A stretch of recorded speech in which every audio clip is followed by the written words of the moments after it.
very well known to the conservative public in America, but now we are about to publish your immense book on what happened to America in the last 15 years, since September 11th and until the end of the Obama era.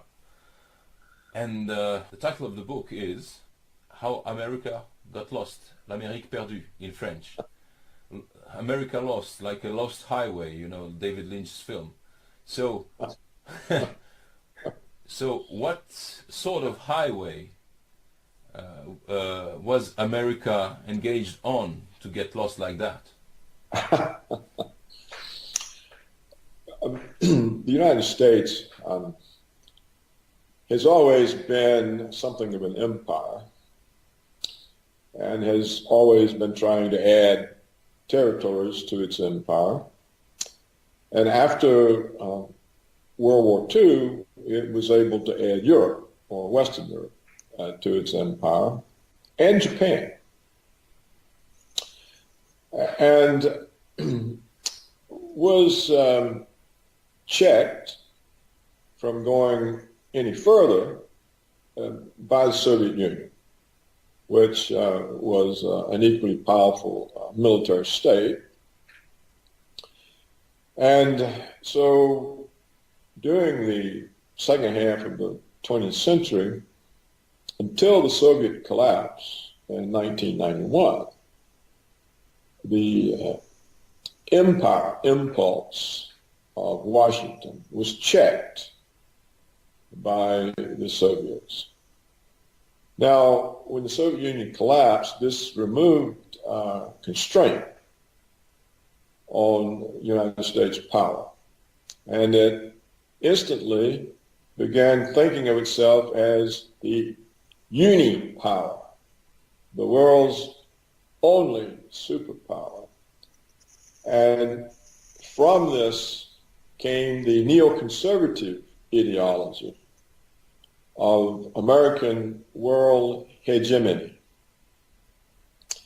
The neoconservatives concluded from the collapse of communism that history had chosen the United States as the only viable political economic system, and that it was the responsibility of the United States to impose this system on the world. And this neoconservative ideology suited many of the powerful private interest groups. It suited the military security complex. Yeah. Because they knew their budgets would be safe forever, because they were worried with the Soviet collapse whether all the funding for the military security complex would continue. Well, now the neoconservatives have given them a new justification, American world hegemony. This suited the financial sector because the American financial sector has always intended to exercise financial hegemony over the rest of the world. So, this suited, of course, the oil companies, who could control the energy flows, and it suited the global corporations, who could dictate the policies of other countries, force them out of self-sufficiency into monocultures, producing for export. So the whole thing suited the American power structure as well. yes, but when we read your chronicles of that time, it appears that the benefits for the United States, for the people in the United States, were not as high as the prices. There were no benefits for the people. Only for what is now known as the 1%. Well, the fact that this system benefited the 1%, not the 99%, and that it continued for a quarter of a century, for 25 years, meant that the vast bulk of the American population had no real income gains. In fact, they had real income losses. That the average real median family income today is less than it was 20 or 30 years ago. Because this process of globalization was a process by which Wall Street forced all the manufacturing companies to move their production for American markets offshore, where labor costs were cheaper. So the American working class, the middle class, working class, lost their employment, and the income that had been paid to them in wages instead went to the executives of the corporations in the form of executive bonuses. They call them performance bonuses. And they went to the shareholders in the form of dividends and capital gains. So this is the explanation for the sudden worsening in the income distribution in the United States. The money that had been paid to a workforce instead now, by hiring much cheaper labor in China, India, abroad, wage savings then went to the capitalist, to the owners. So this also had a lot of trickle-down adverse effects because it destroyed the tax base of states, of cities. It also hurt the federal tax base. And then the next step in this globalization was to move offshore the tradable professional skills, such as software engineering. A tradable professional skill is one that can be performed anywhere. It doesn't require hands-on presence. You know, if you're going to get your hair cut, it has to be done locally. But if you want software written, it can be written anywhere. Yeah. And so the rise of the high-speed internet allowed the corporations to move offshore the salaried middle-class jobs that college and university graduates had always taken. So all of a sudden, there's no employment for American university graduates. According to published reports from the Federal Reserve, the central bank, 50% of American 25-year-olds live at home with their parents. And the reason is they cannot get employment that pays enough to support an independent existence. This sounds very much like Russia at the end of Soviet Union, because right. there was no middle class left, and the young graduates, everybody were graduates, but they had no jobs. Well, it's a process in the United States of deindustrialization. It's a process of moving from the first world into the third world. Yeah. We see this in the form of the jobs that they claim are created. We don't really know if any of these jobs actually are created because they monkey with the figures. But if we believe the job reports that come out monthly, the jobs are waitresses, bartenders, retail clerks, hospital orderlies. In other words, there are no jobs for engineers, architects, researchers, designers.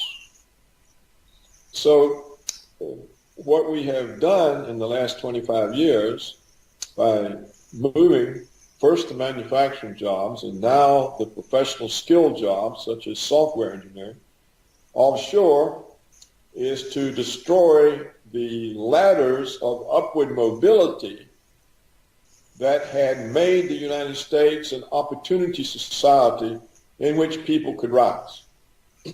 Now, it took a while for the population to realize what was going on, because first it's happening to you or your son or your grandson, and you think it's just an anomaly, or, but over time it happened to so many people. They realized that they had been cast aside and that looting was going on, and that everyone was being looted for the benefit of a few oligarchs and a few powerful private interests.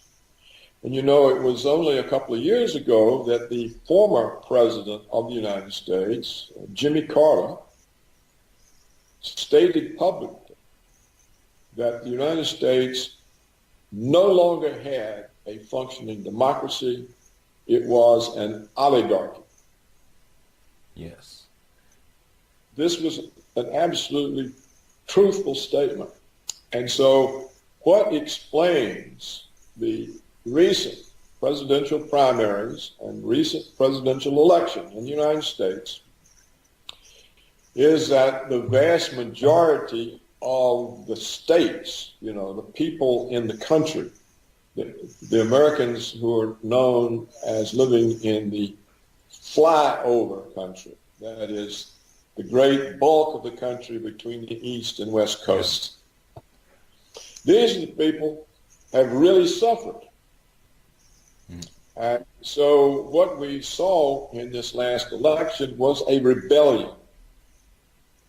It had nothing to do with racism, with being against women, with immigrants. It was a rebellion at being dispossessed. Yeah. So for 25 years, the oligarchs have dispossessed the people who live in the vast bulk of the country. Yeah. And this was a rebellion.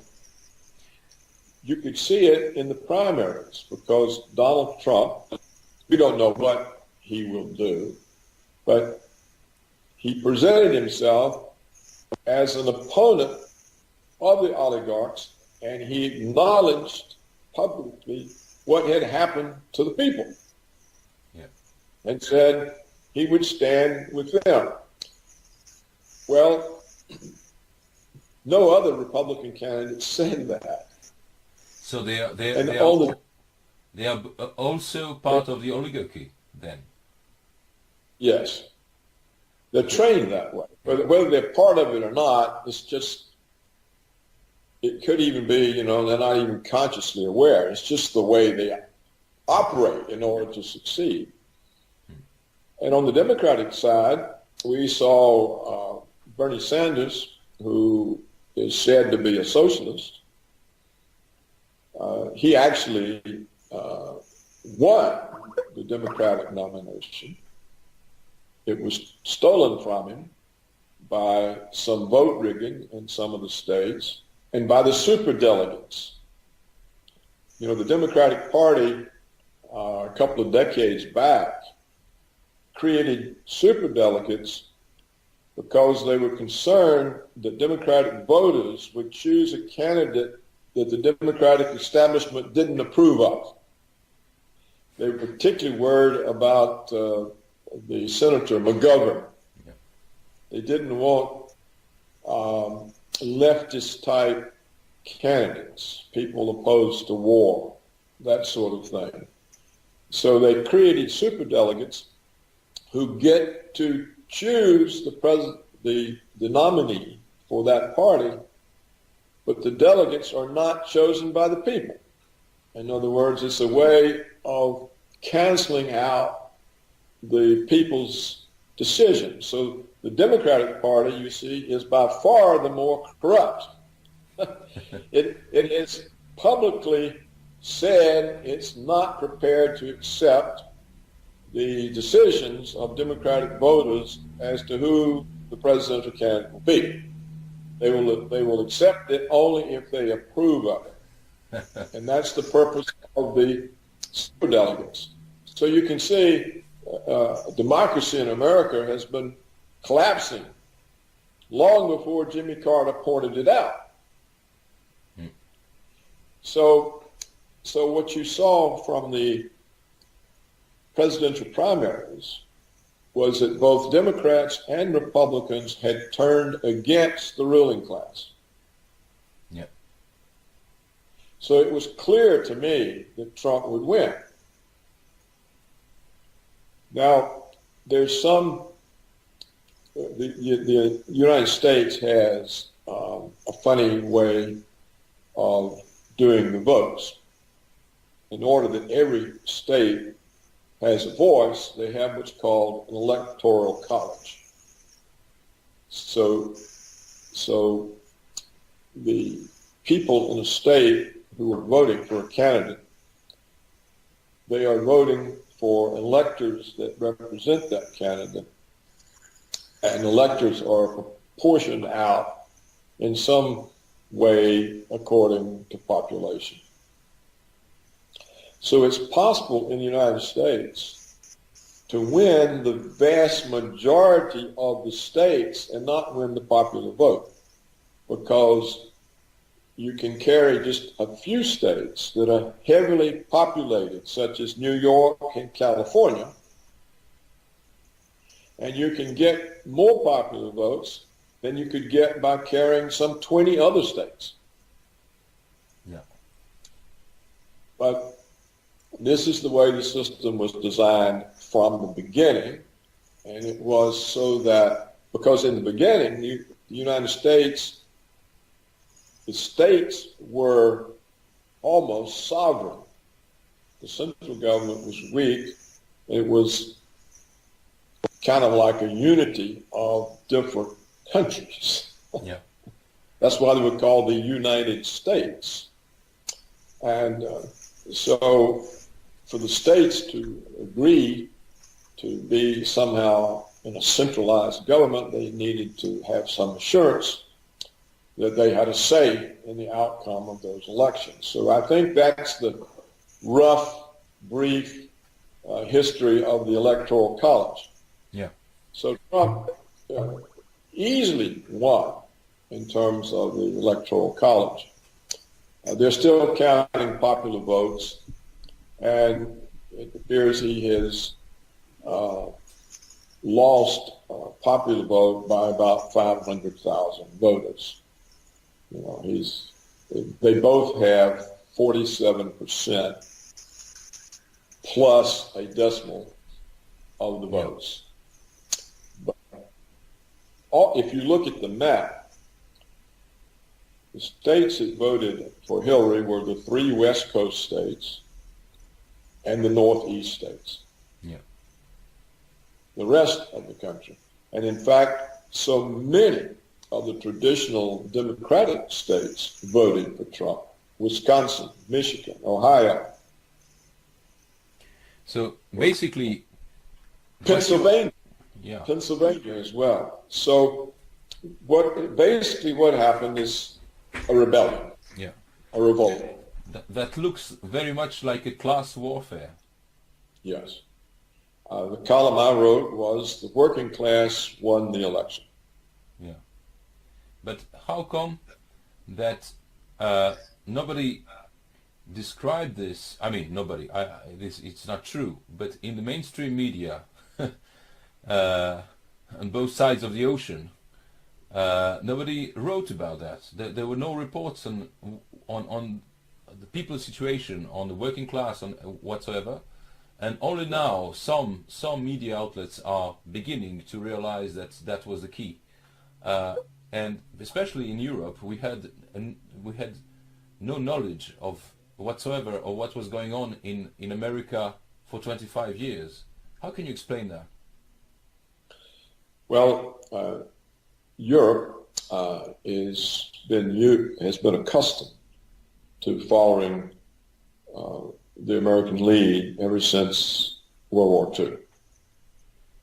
So whatever the New York Times says, or CNN, or ABC, that is the truth, they think. So they repeat it.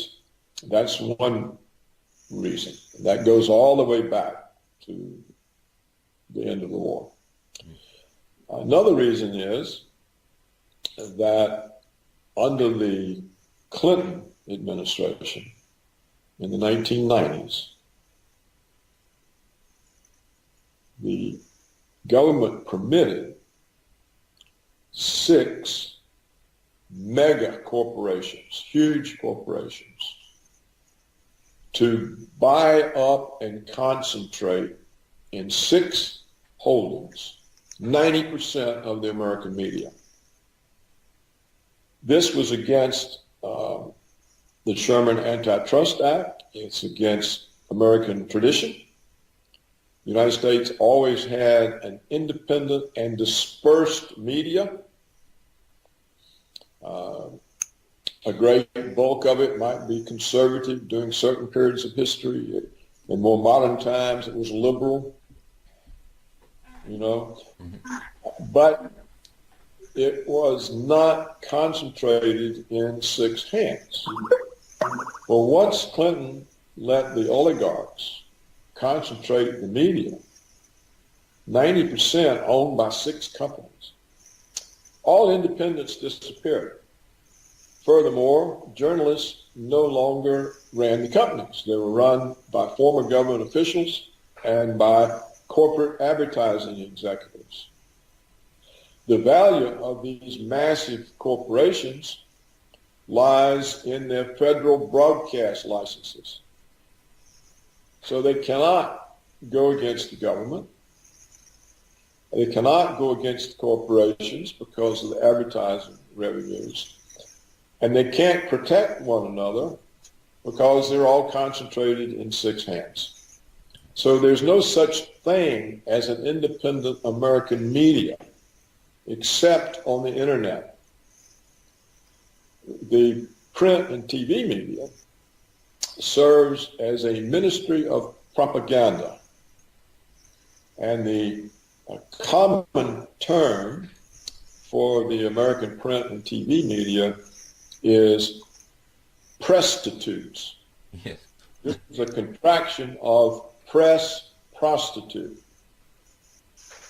The latest poll showed that the American people, that only 6% of the American people had any confidence in the media.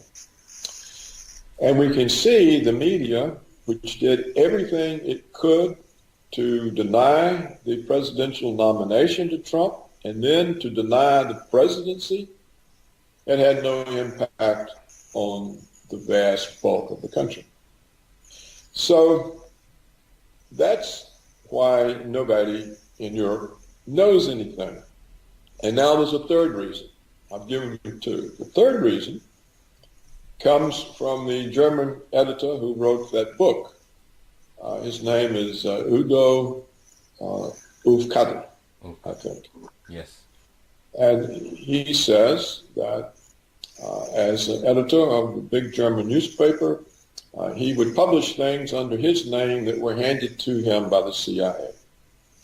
And he says this is common practice throughout Europe, that there are no significant journalists in Europe that are not on the CIA payroll in one way or the other, either as cultivated friends who get free trips to Washington or for money.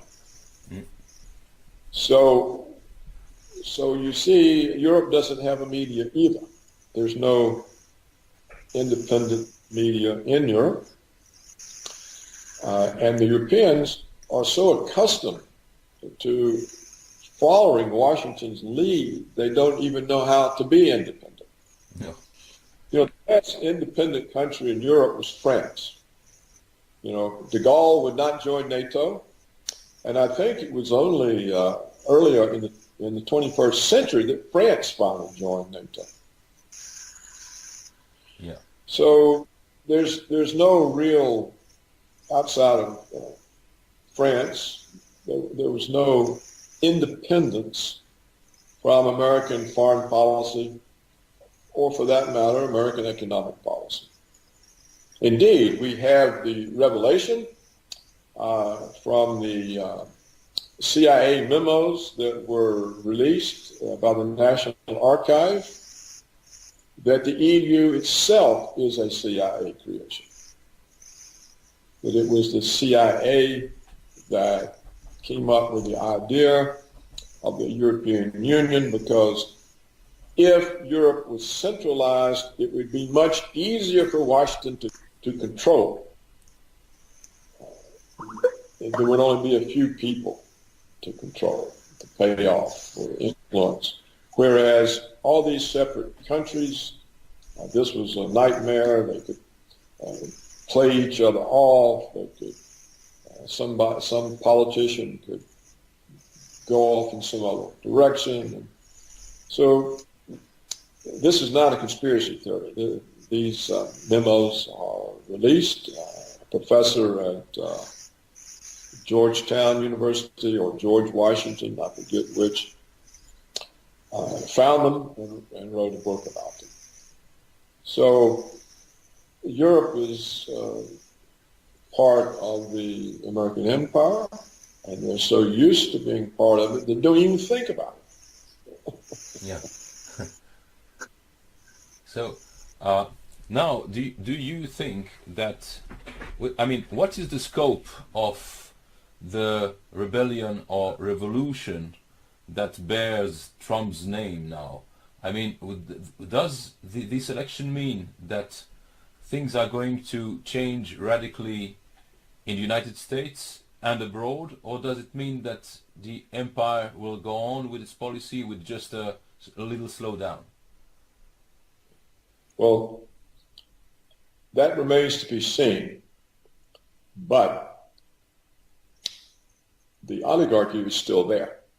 They're still powerful. Trump, in a way, is more a manifestation of a rebellion than the leader of one. He's not experienced in the views he hasn't a movement that he can fall back onto that has knowledgeable experts who would help him bring about the changes. So he's thrown into relying on the same kind of pool of people to staff the government that every other government has been relying on. And so he can easily be captured. Yeah. He also has a tendency, which is understandable, to reward people who support him. And so early on, the oligarchs sent him people to support him. So they would have entree. And we see in the press speculation that he might appoint Rudolph Giuliani as the Secretary of State. Well, just this week, I think, the Daily Telegraph in England has a big feature on Giuliani, and Giuliani says, it's very easy for us to buffalo the Russians. All we have to do is threaten them with military force. This is the opposite of what Trump has said. Yeah. So how can he be the Secretary of State? Another candidate that the speculation is about is John Bolton. John Bolton is one of the most extreme of the neoconservative warmongers, running around threatening other countries. Do as we tell you, or we'll bomb you into the Stone Age. Yeah. Well, now how does Trump improve relations with Russia if either of these people is the Secretary of State or the Secretary of Defense? It can't happen. No.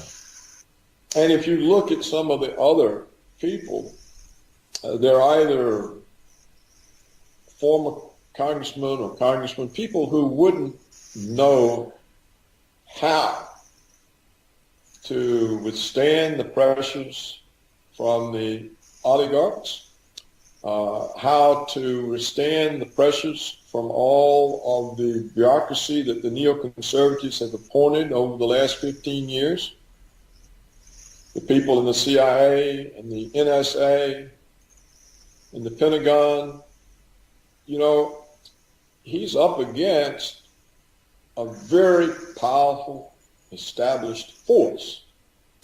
And it remains to be seen whether he can get the kind of appointees who will let him make these changes. Because the military security complex, it doesn't want a war with Russia, but it likes having Russia as an enemy. Yeah. Because, see, we have this enemy. We have to have another $1 trillion to spend on us, on our weapons. So we got to have more power. NSA, we got to have more power. We have to spy on everybody. Yeah. From the time they, 24 hours a day. We got to even know when the Americans are asleep, what they're dreaming about. And then Trump's other important goal, which is to bring back middle-class jobs to Americans. The global corporations don't want that. That means less profits, less performance bonuses, less capital gains. And so how does he actually achieve these things? And even though the House and the Senate are also under Republican control, in other words, this whole government is Republican. The Democrats are, Obama is seen as such a disaster that the Democrats will simply eliminate from the government. They're not in the House. They can't control the House. They can't control the Senate. They can't control the executive branch. So, but still, the Republicans in the House and Senate are indebted to the oligarchs for their campaign financing. That's who finances the campaigns. If you're a senator or a representative, you have to have money to put out all your advertisements and your television. And who gives that? Wall Street, the banks, military security complex, Monsanto, agribusiness, the energy companies. You see what I'm saying? The Israel lobby. The Israel lobby is very powerful. So these powerful interest groups are still there. They control the House, the Senate. So what can he do?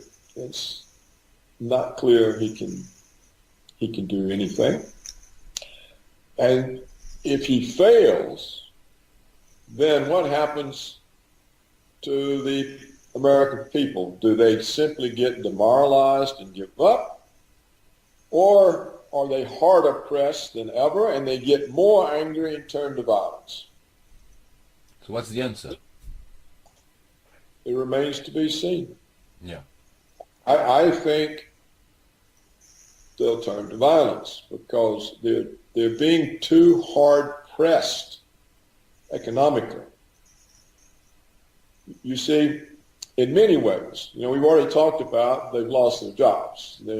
Their children and grandchildren have no prospects.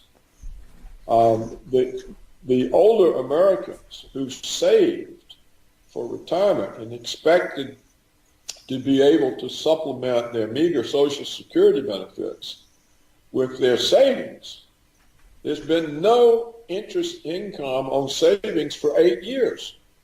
They've been forced to draw down their capital, not live off of its earnings. So the whole country is being impoverished. And then they watched how the Obama regime saved the big banks and let all the homeowners flush down the toilet. Yeah. So they know the system is against them. So if Trump can't somehow provide a better deal for these people, I don't think they'll just get demoralized and quit because they're too hard pressed. I think they'll get more angry.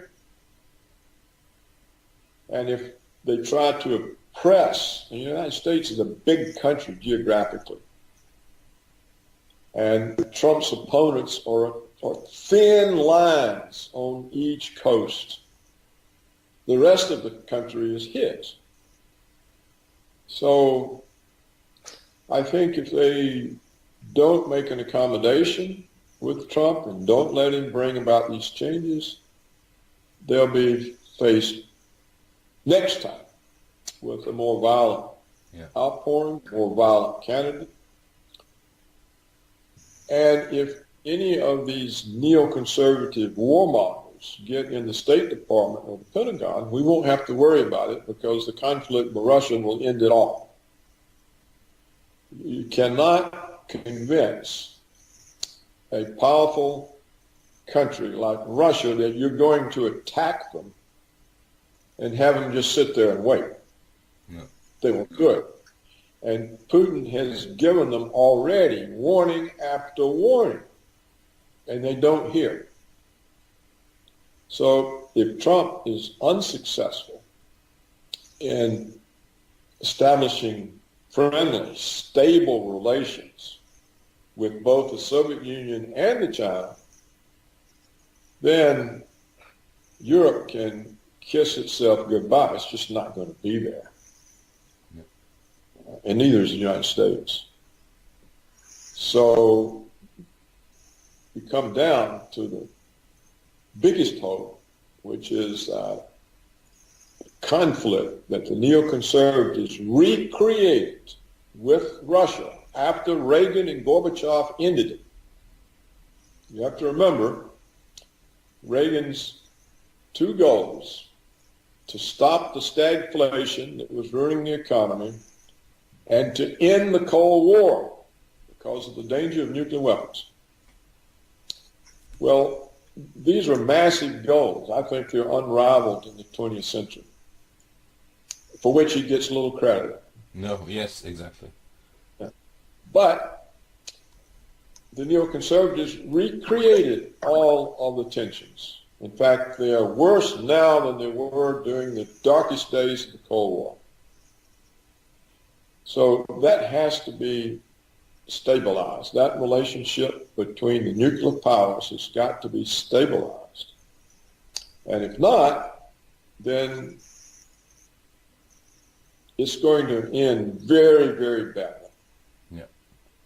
This seems obvious, but we had a similar situation 16 years ago when Putin came to power in Russia with a country that was basically collapsing and involved into a very nasty war in Chechnya. And obviously the way he rebuilt the state or stabilized the state shows that he was not alone at this job. Do you think there are structures within the administration or even corporations that are aware of the dangers and ready to cooperate with the president? There are some. I think the older foreign policy community, which was displaced by the neoconservatives, some of them are still alive. They're still there. It's not clear Trump knows who they are. It's not clear what kind of whispering campaign is already being conducted against them to direct him away from them. There's also another big difference. When the Soviet Union collapsed, the whole thing collapsed. Yeah. There wasn't a ruling oligarchy. There wasn't an ideological force like the neoconservatives. The communism collapsed.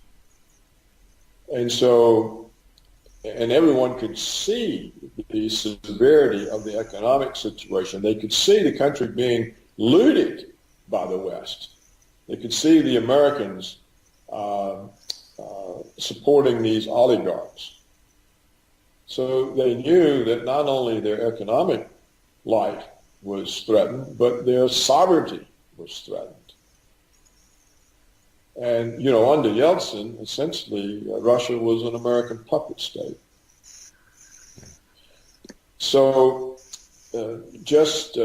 there was so much more evidence, and the remaining elites themselves could see that, you know, if we're going to be an independent country, we got to do something about it. So I think Putin had a lot more to work with than Trump does.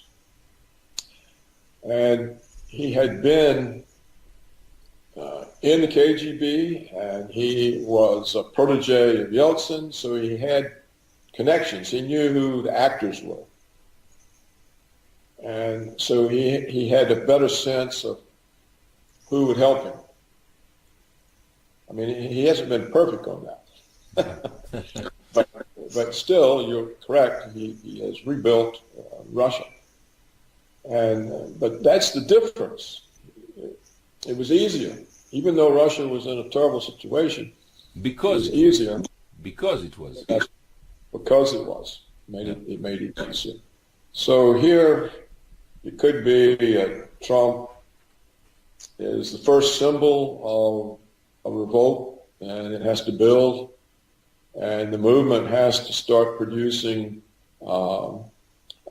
experts who are aware and can think and know who the enemy is and what to do to drive them out. And that, I think, is missing at this point in the United States. And we won't know until we see Trump's government and see its performance. But there's so much they can do to take control. For example, the oligarchs, Wall Street, the Federal Reserve, they can cause an economic crisis and put him on the defensive, instantly on the defensive.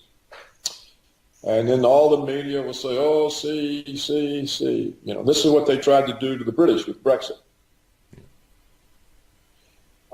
Then they can come to Trump and say, well, you know, if you want this crisis over, you have to appoint one of us Secretary of the Treasury. Then they've got it. See? Or the neoconservatives in the CIA can orchestrate a false flag attack and ruin the prospect of relations with Russia. So there are so many power centers of the old order still in place that Trump could be overwhelmed. And we'll just have to see whether there's any chance for him to bring changes that the people hope for.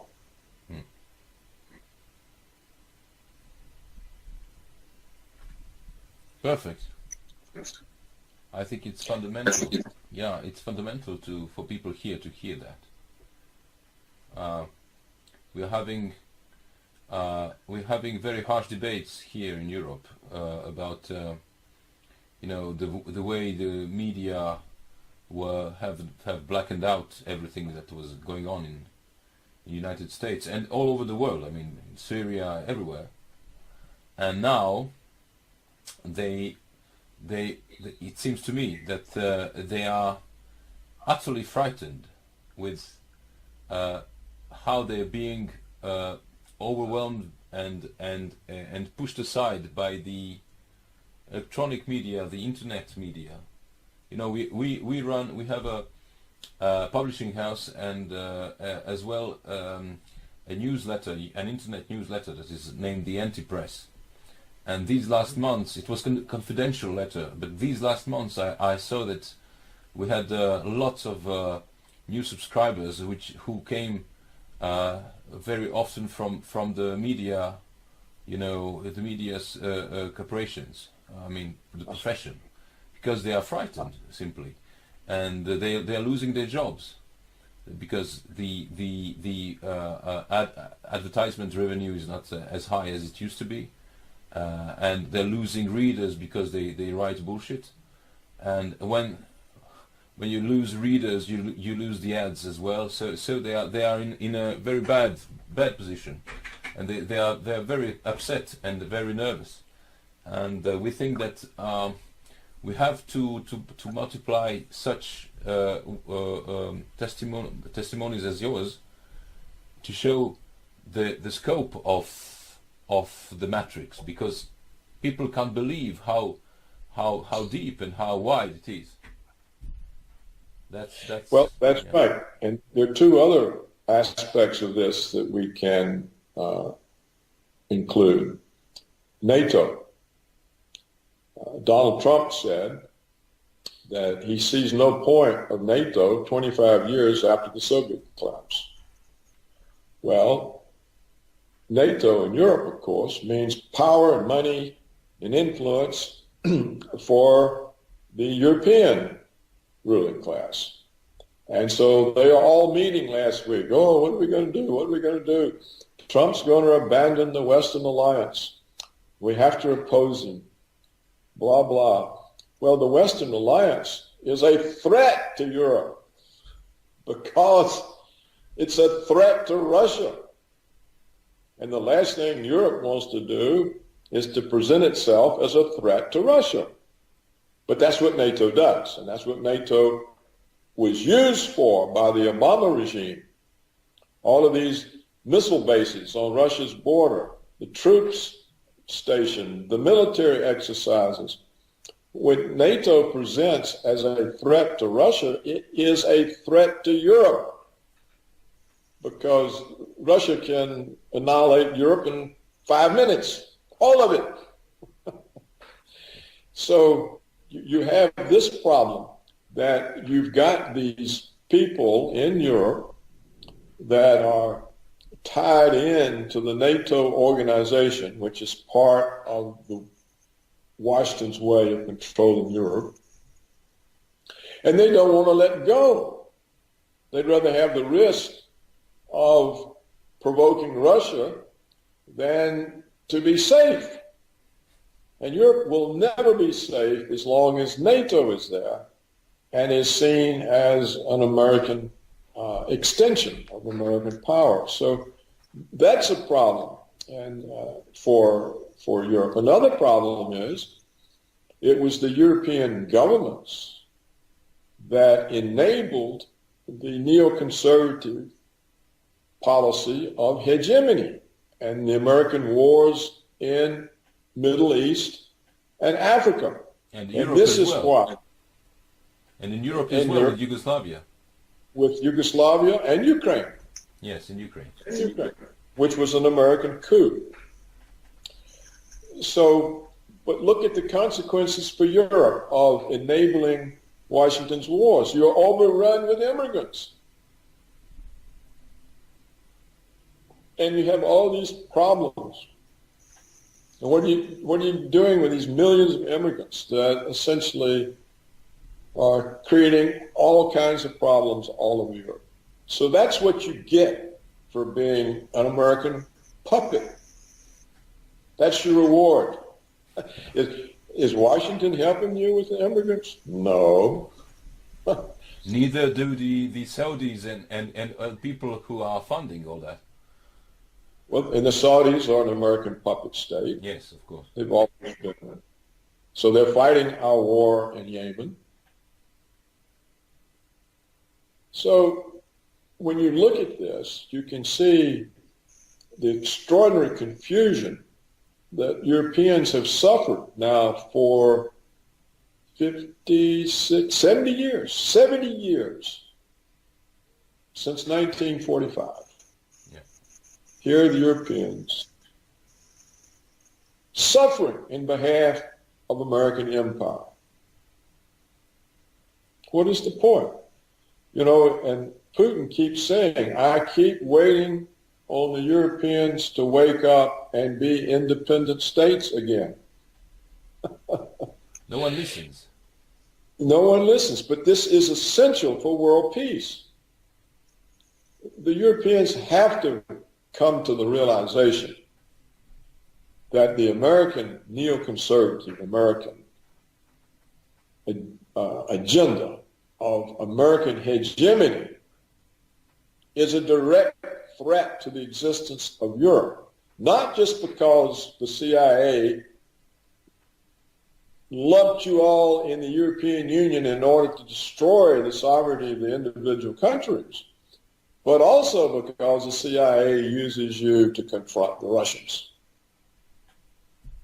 And of course, Europe is no match for Russia. The United States isn't either, in my opinion. And certainly not a match for the combination of Russia and China. So what we've seen in the 21st century is the American neoconservatives have demonized China and Russia and turned the other two powerful countries into enemies. Why? For no good reason except an ideology that in every way is comparable to Trotsky. World revolution, world hegemony. You have to remember, not even Stalin believed that. He said socialism in one country, and he killed off the Trotskyists. So what we have in the American neoconservatives is a new group of Trotskyites who want to exercise power over the entire world. Yep. This is an ideology. It's like the French Revolution in its initial stages. We'll take it to all of Europe. So at some point, the Europeans have to understand that none of this makes them safe. Are they safe with 2 million immigrants running around, abusing women, causing crimes? No. Are they safe being drawn into confrontation with Russia? No. Are they safe being forced to hurt their own economies by abiding with American sanctions? No. What does Europe get out of this? Nothing. Why do they do it?